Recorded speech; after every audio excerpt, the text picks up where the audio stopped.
Tasavvur qiling, yaqin 5 yilda sizni AI agentingiz siz uchun to'liq pul topadi va barcha moliyaviy qarorlaringizni blockchain qabul qiladi. Bu kelajak emas, bu bugun. Ismim Jamshid. Bugun biz AI, blockchain, yangi moliya tizimlari va texnologiyalar haqida eng oxirgi yangiliklarni tahlil qilamiz. Demak, AI dunyosida oxirgi haftada qanday voqealar yuz berdi? OpenAI 110 milliard dollarlik investitsiya raundini yakunladi. Anthropic va Pentagon o'rtasidagi sud keyingi bosqichga o'tdi. Mistral Small Tor modelini ko'rish va mantiqiy fikrlash bilan qayta ishga tushirdi. Perplexity shaxsiy AI kompyuterni Mac Mini yordamida birga taqdim etdi. Blockchain sohasida oxirgi haftalarda qanday voqealar yuz berdi? BlackRock BUIDL fondi hajmi 5 milliard dollarga yetdi. O'zbekistonda dunyoda birinchi Telegram birja ishga tushdi. Solana tarmog'ida kunlik foydalanuvchilar 10 milliondan oshib ketdi. AQShda Stablecoin Act 2026 qonuni rasman qabul qilindi. Chainlink va Swift hamkorlikda banklar aro o'tkazmalar, pul o'tkazmalarini sinovdan o'tkazdi. Keyingi bizani yangiliklarimiz yangi moliya tizimlari. AQSh inflyatsiyasi 3.4% ga ko'tarildi. Fed rejalari o'zgardi. Neft narxi 105 dollarga yetdi. Energetika sektori cho'qqisida. Reddit ilk bor dividend to'lashni e'lon qildi. Goldman Sachs AI tomonidan boshqariladigan fondni ishga tushirdi. Yevropada yevro, ya'ni raqamli yevro sinovdan o'tishni boshladi. Keyingi yo'nalishimiz texnologiya va startap dunyosida eng oxirgi bo'lgan yangiliklar. SpaceX dunyodagi eng kuchli Starship V3 dvigatellarini sinovdan o'tkazdi. Apple'ning ilk iPhone Fold smartfonlari haqida ilk detallar internetga chiqishni boshladi. Amazon robot kuryer ishlab chiqaruvchi River startapini to'liq sotib oldi. Nscale AI infratuzilmasi uchun 2 milliard dollar investitsiya yig'di. Endi har bitta yangiliklarni batafsil ko'rib chiqamiz. Demak, birinchi yangiliklarimiz bu AI yangiliklari. OpenAI 110 milliard dollarlik investitsiya raundini to'liq yakunlab, umumiy bozor kapitallashuvi 840 milliard dollardan oshdi. Bu raundda 3 ta kompaniya asosan ishtirok etdi. Buni asosiysi Amazon 50 milliard, Nvidia 30 milliard, SoftBank 30 milliard dollar bilan investitsiya ishtirokchisiga aylandi. Hozirda ChatGPT haftalik, demak, doimiy foydalanuvchilar 900 milliondan oshgan.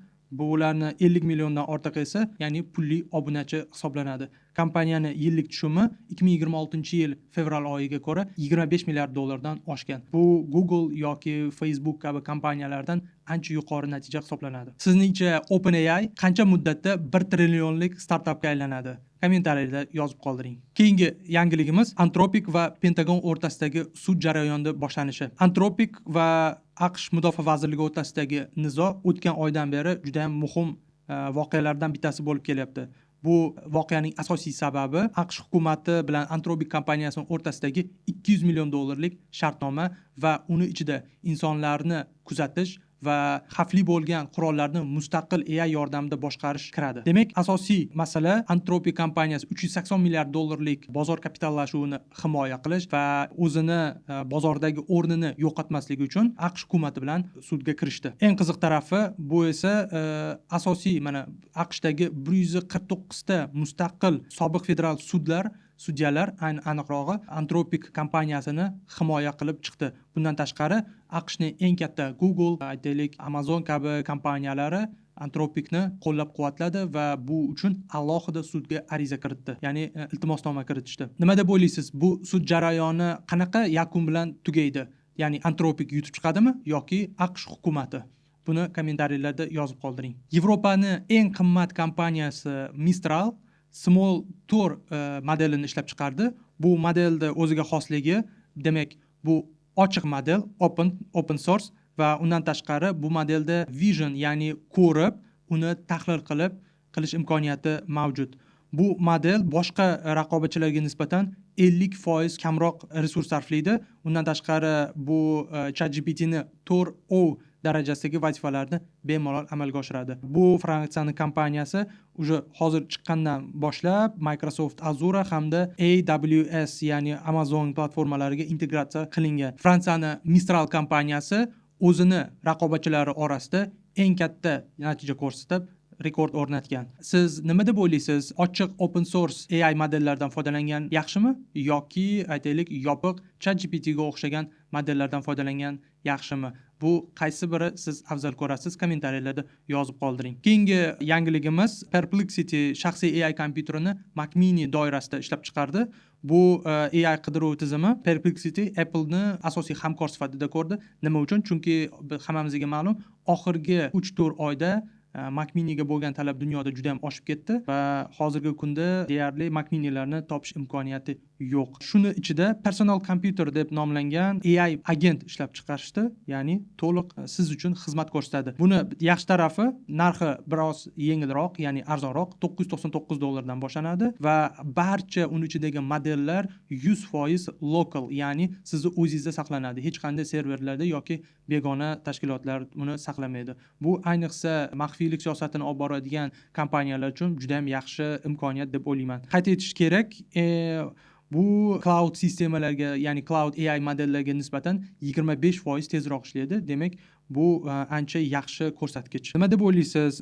Biznes loyihalarini amalga oshirishda mana shunaqa local Mac Mini'lardan yoki aytaylik ofisda o'zida turadigan maxsus serverlardan foydalangan yaxshimi yoki cloudlardan? Kommentariyalarda yozib qoldiring. Shu joyda ochiq va yopiq AI modellarni farqini tushuntirib ketaman. Ochiq modellarda bunda demak asosiy masala xavfsizlikda bo'ladi va uni ichidagi barcha ma'lumotlarni siz o'zingizni serveringizda yoki aytaylik o'zingizni ofisingizda saqlash imkoniyatingiz bor. Bu bir tarafdan yaxshi, bir tarafdan demak yomon xavfsizlik nuqtai nazaridan. Agar yopiq bo'ladigan bo'lsa, yopiq modellarda asosan serverlarda saqlanadi. Sizning asosiy biznes ma'lumotlaringiz, statistikalar yoki o'zi umuman barcha ishlaringiz serverlarda, ya'ni katta kompaniyalarni serverda saqlanadi. Bu bir tarafdan demak ularni ma'lumotlarini qayta ishlashi mumkin, ikkinchi tarafdan esa bu ancha arzon bo'lishi mumkin. Asosiy farqlari shunda. Agar yana qanaqadir qo'shimcha bo'lsa, bemalol kommentariyada to'ldirib ketishingiz mumkin. Blockchain sohasida eng oxirgi yangiliklarni ko'rib chiqamiz. Demak, dunyoning eng yirik aktiv boshqaruvchisi BlackRock kompaniyasi o'zini Ethereum tarmog'idagi BUIDL, ya'ni BlackRock USDT Institutional Digital Liquidity Fund tokenlashgan fond hajmini $5 milliard ga yetkazdi.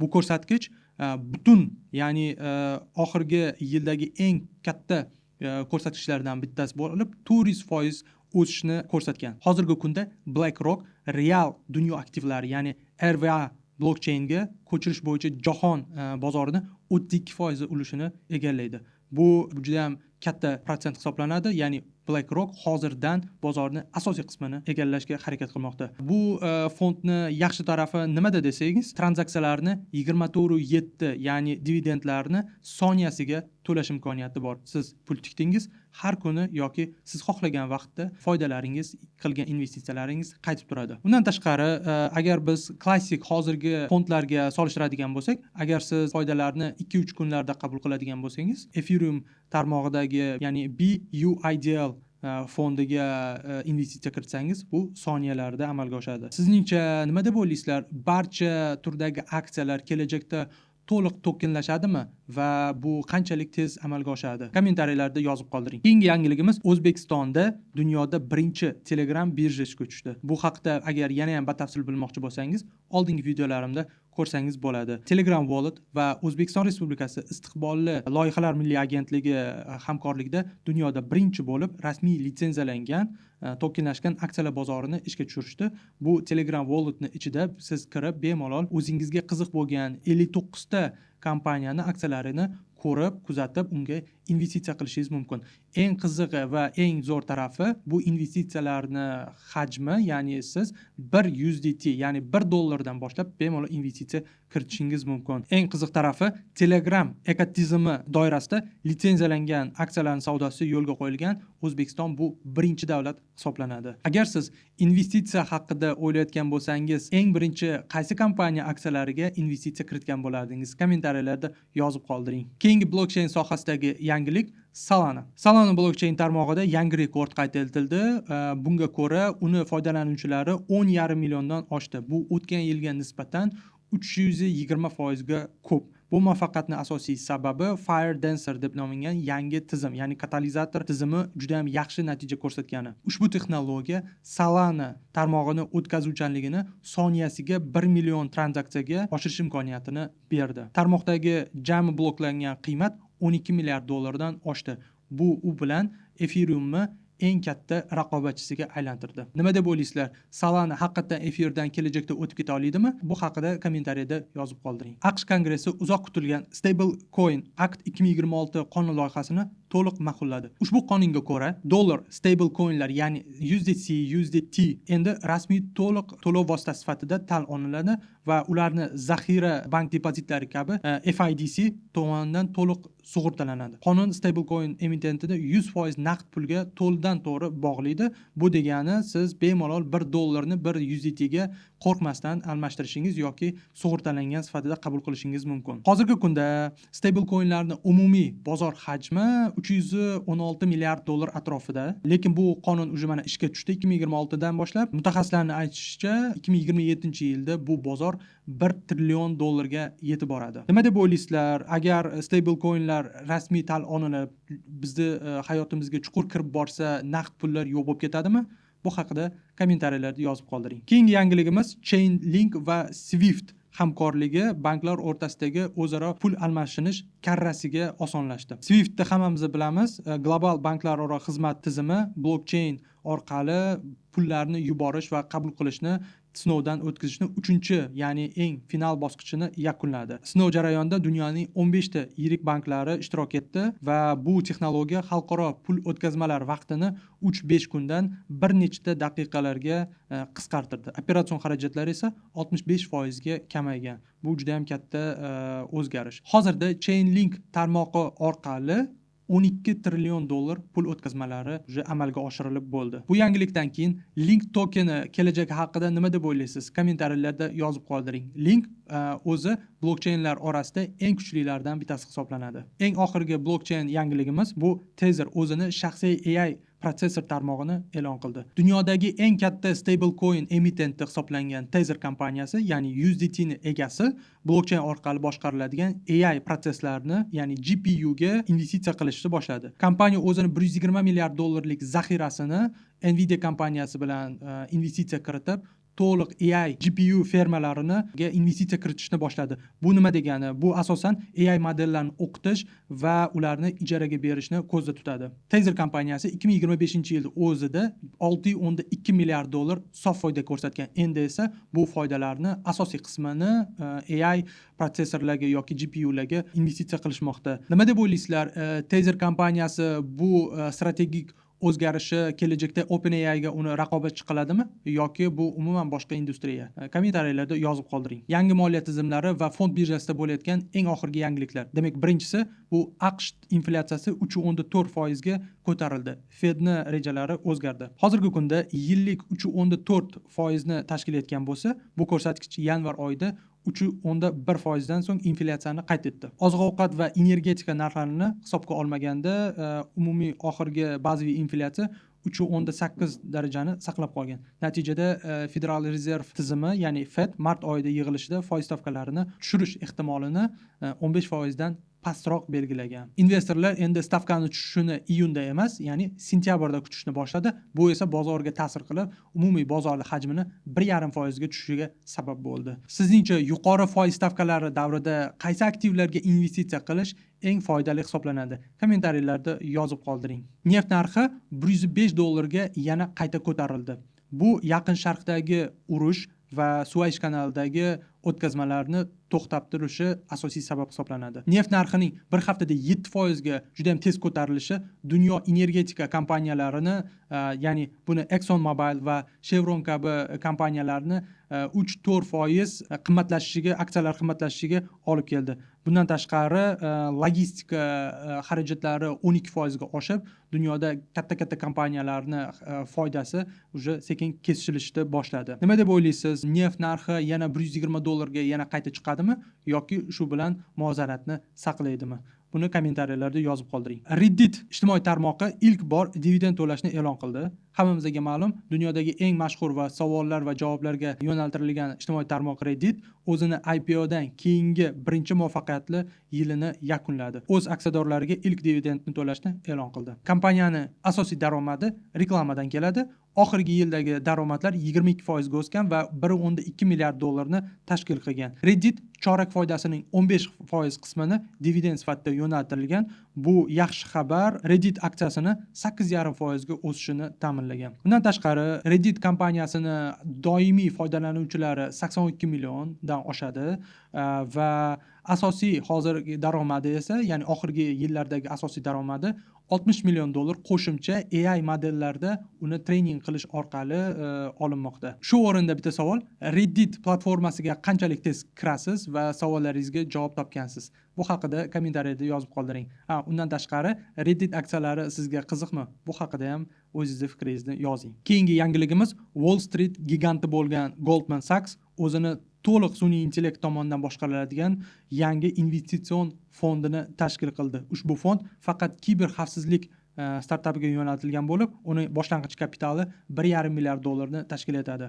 AI algoritmi kuniga 10 mingdan ortiq moliyaviy hisobotlarni tayyorlaydi va undan tashqari bozor signallarini taqdim etadi. Oxirgi ma'lumotlarga qaraganda, sinov davrida ushbu AI fond an'anaviy boshqaruvlardan ko'ra 4.5% ko'proq daromad ko'rsatgan, ya'ni daromad olib kelgan. Hozirgi fond portfelida esa 12 ta kiber xavfsizlik startapi mavjud bo'lib, uni asosiy qiymati 400 million dollardan oshadi. Nima deb o'ylaysizlar? Investitsiya qiladigan pulingizni AI fondlarga topshirarmidingiz yoki tajribali brokerlarga? Bu haqida fikringizni yozib qoldiring. Yevropa Markaziy banki qog'oz pullardan to'liq voz kechib, raqamli yevroga o'tishni eng katta qadamini tashladi. Yevro sinovdan o'tish boshlandi. Demak, bu asosan 5 ta davlatda birinchi bosqichda amalga oshiriladigan bo'ldi. Bular Germaniya, Fransiya, Ispaniya, Italiya va Niderlandiya. Yevro, ya'ni raqamli yevro blockchainda bo'lsa-da, lekin u kriptoaktiv sifatida qaralmaydi, balkim rasmiy davlat puli maqomida qoladi. Hozirgi kunda har bir Yevropa fuqarolariga 3000 yevrodan limit berilgan. Bu o'zi umumiy hisobda Yevropa Markaziy banki har yili 250 milliard yevrogacha operatsion xarajatlarni qisqartirishga va o'zi umuman pul tranzaksiyalari narxini esa 40% ga kamayishiga olib keladi. Nima deb o'ylaysizlar? O'zi umuman raqamli pul tizimiga o'tish bizga erkinlik beradimi yoki to'liq nazorat? Kommentariyalarda yozib qoldiring. Texnologiya va startap dunyosida yuz berayotgan eng oxirgi yangiliklar. Elon Musk boshchiligidagi SpaceX kompaniyasi aprel oyida kutilayotgan 12-parvoz, ya'ni raketa uchirishdan oldin Starship V3 dvigatelini muvaffaqiyatli sinovdan o'tkazdi. Yangi dvigatel oldingilariga nisbatan 20% effektivroq va 9000 tonna yukni bemalol kosmosga olib chiqish imkoniyatiga ega. Starship V3 balandligi 150 metr hisoblanadi. Bu unga 200 tonna, ya'ni qo'shimcha yuk ko'tarish imkoniyatini beradi. SpaceX 2026-yilning oxirigacha Mars missiyasi uchun kamida 50 ta xuddi shunday Starship V3 raketalarini tayyorlashni rejalashtirilgan. Shu o'rinda bitta savol: Elon Musk aytgandek, 2030-yilgacha inson qadami Marsga yetib boradimi? Kommentariyalarda fikringizni yozib qoldiring. Apple o'zini buklanadigan Apple Fold iPhone smartfonlarini chiqarish haqidagi ma'lumotlar internetga allaqachon tarqab ketdi. Aytishlaricha, A20 Pro chiplari bilan jihozlanadigan Fold 2000 dollar narx belgilanadi. Apple ushbu modellar uchun 15 million o'rtasida chiziq bo'lmaydigan panellarni zakaz bergani haqidagi ma'lumotlar tarqadi. Nima deb o'ylaysiz? 2000 dollarga iPhone Fold sotib olarmidingiz yoki sizga hozirgi holat ko'proq yoqadimi? Kommentariyalarda yozib qoldiring. Keyingi yangiligimiz: Amazon robot kuryer ishlab chiqaruvchi Shvetsariyaning River kompaniyasini sotib oldi. Hozircha bu summa qanchaligi noma'lum, lekin tahlilchilarning aytishi bo'yicha 450 million dollar atrofida baholanishi mumkin. Bu River kompaniyasi qiyin bo'lgan yurishi yoki aytaylik zinalarda, tog'lar hududlarida bemalol harakatlanadigan robotlarni ishlab chiqaradi. Amazon bu kompaniyani sotib olishdan asosiy maqsadi borishi qiyin bo'lgan hududlarda to'liq egallash va kelajakda xarajatlarni 35% ga kamaytirishni o'ylagan. Tasavvur qiling, uyingizga robot ovqatlarni yoki narsalaringizni yetkazib berdi. Siz unga choy puli bergan bo'larmidingiz? kommentariyada yozib qoldiring. Britaniyaning Nscale kompaniyasi investitsiya uchun 2 milliard dollar investitsiya oldi. Startap ushbu mablag'larni Nvidia kompaniyasining H200 modelini 30 mingdan ortiq sotib olishni rejalashtirilgan. Bu Yevropadagi va eng yirik ma'lumotlar bazasini saqlovchi kompaniya hisoblanadi. Hozirda kompaniya AI modellarini o'qitish va ijaraga berish orqali xarajatlarni 3 barobarga kamaytirmoqchi va Microsoft va Amazonga nisbatan 40% arzonroq narx taklif qilmoqchi. Bu startapni joriy bozordagi qiymatini esa 8 milliard dollarga oshiradi. Bilamiz, Yevropada AI serverlarni narxi Amerikaga nisbatan ancha qimmat va bu raqobatda Nscale kompaniyasi asosiy o'rinni egallamoqchi. Nima deb o'ylaysiz? AI infratuzilmasiga tikilayotgan bu milliardlar qanchalik o'zini tez oqlaydi? Markaziy va Sharqiy Yevropadagi eng muvaffaqiyatli venturlardan bittasi Credo o'zini yangi fondini 88 million dollar investitsiya kiritish bilan boshladi. Bu fondni asosiy maqsadi AI va DeepTeach kiberxavfsizlik yo'nalishlaridagi preset va seed raundlariga pul tikishni nazarda tutadi. Hozirgi kunda 500 mingdan boshlab 5 million dollargacha bo'lgan investitsion sarmoyalarni o'zini ko'zda tutadi. Credo Venture 2025-yili Markaziy Yevropadagi bozor hajmini 15% o'sishni aytgan edi. Hozirgi kunda esa 25 ta yangi startapga investitsiya qilishni ko'zlab turibdi. O'zbekistondagi qaysi startap xalqaro fondlarning e'tiborini tortadi deb o'ylaysiz? Ularni tag qilib yozib keting. Agar sizga AI, blockchain, yangi moliya tizimlari va texnologiya, startap kabi yo'nalishlardagi yangiliklar qiziq bo'lsa, blogimni kuzatib boring. Oldinda juda ham qiziq voqealarni tahlil qilamiz.